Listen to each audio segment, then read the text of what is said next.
Welcome back to another video. In this video, we're actually going to go over the similar sentiment of the prior two videos. We use various tools for security assessments, right? Like performing like network footprinting.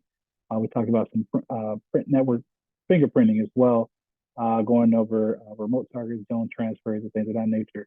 But in this video, we're going to actually use the Microsoft Baseline Security Analyzer to do a few scans for us in this video.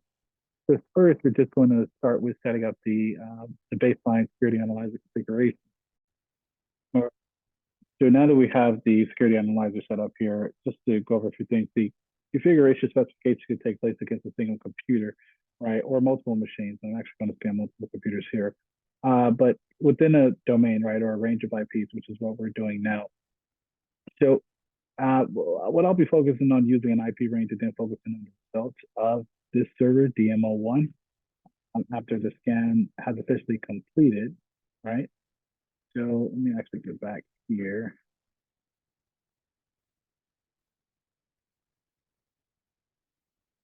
Okay, then I'll just hit scan.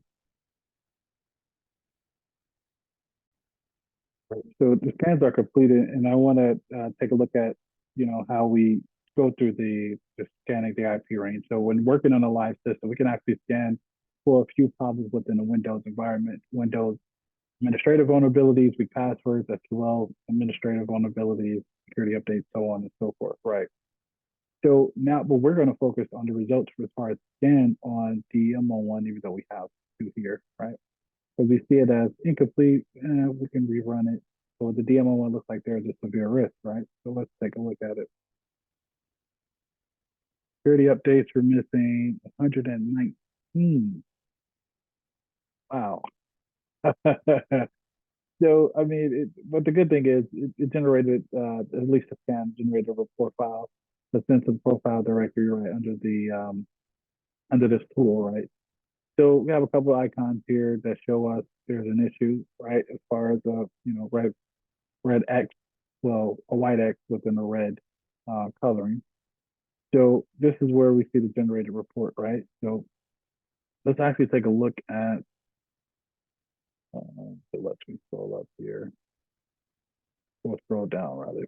I need to take a look at the result tab here.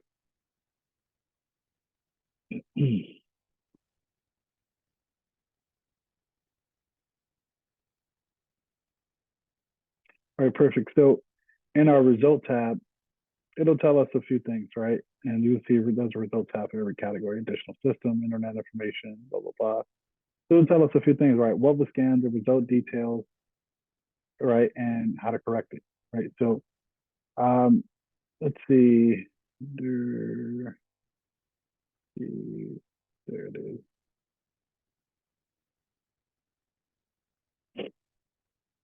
I'm looking for, here it is. All right, perfect. Here. So I want to focus in on that one as far as the three tabs that we're going to explore next to this portion here, right? So let's see what was scanned first. Right. This automatically going to give us a page here. It looks like this. Some passwords do not expire.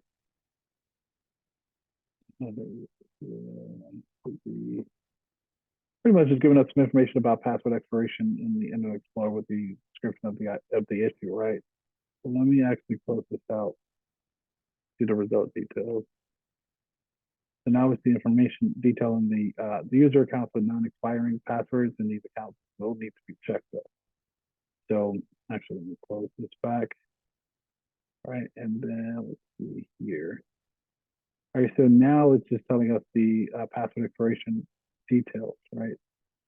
So it just basically details about caution, solution, and naturally the instructions as far as stepwise to clear the passwords, the never expire settings on the Windows platform. So I'll need to follow a few steps to make sure that we're protecting against this, at least for the guests and the administrator accounts, right? So now we just need to implement these recommendations. So once they're confirmed, we must take action, right, as soon as possible against configuration recommendations. or at least have a valid argument for the maintenance of device specifications. So we're just going to reset the password controls to keep in mind with what's best practice as far as security hygiene, right? So let's start clearing some passwords, and I need to track down when the password controls are stored. Should not have closed that out. But nonetheless, let's go ahead and open up the control panel here. There it is. All right, let's see.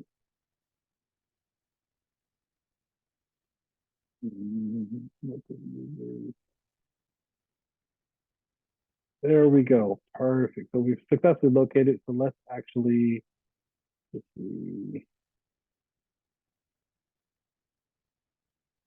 Oh, wow. Yeah, change that, buddy.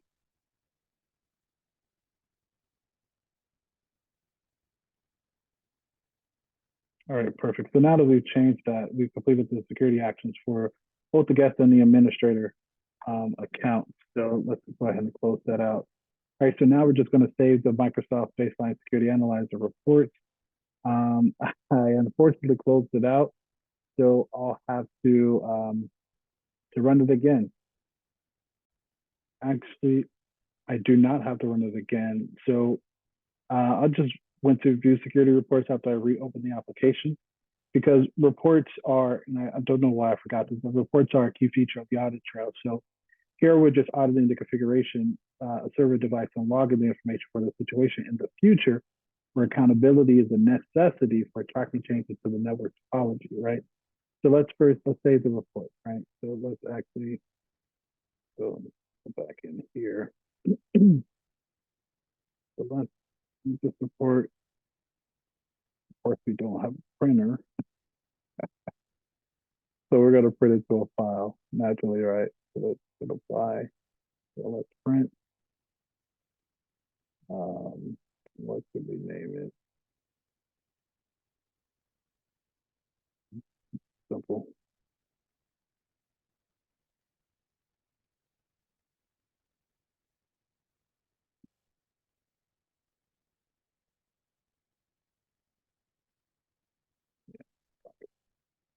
All right, perfect. So now let's actually head to the document folder. Um,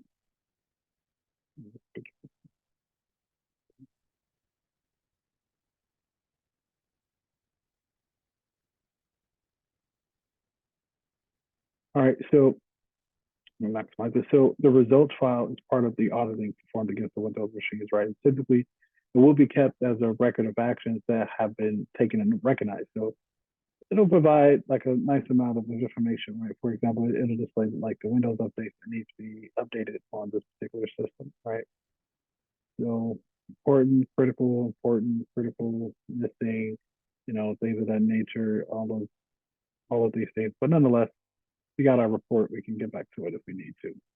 So let's actually take a look at reviewing some configuration changes in general. So once the changes now been made, right, as far as the password not expiring, these need to be checked by the security analyzer to see that they pass the configuration requirements.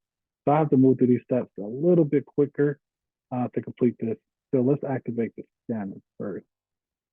I mean, let me go back. Yeah, multiple.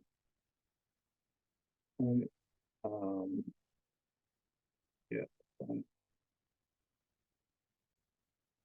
All right.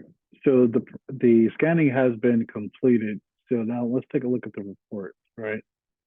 All right. So now what we see with the password expiration, the first thing that we go to, because that's what we changed, right? That's the first thing we did. They do not have non-expiring passwords. So now we also see a green tick as well. We also see a down tick, and as far as the red badges, right? So pretty much configured those changes, making sure they were done correctly. Obviously, there's additional things we could do as well.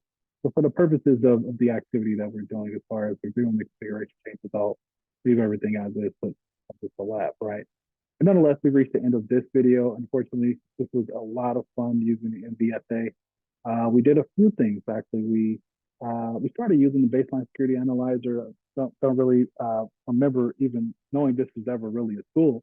We implemented the recommendation that we found after we did a scan using the tool, and we also reviewed the changes that we made to make sure that everything was better going forward. But nonetheless, this has, again, been a fun ordeal. The next video is going to be on compliance patching, which is going to be even more fun. Can't wait to see you there. Stay curious, stay secure.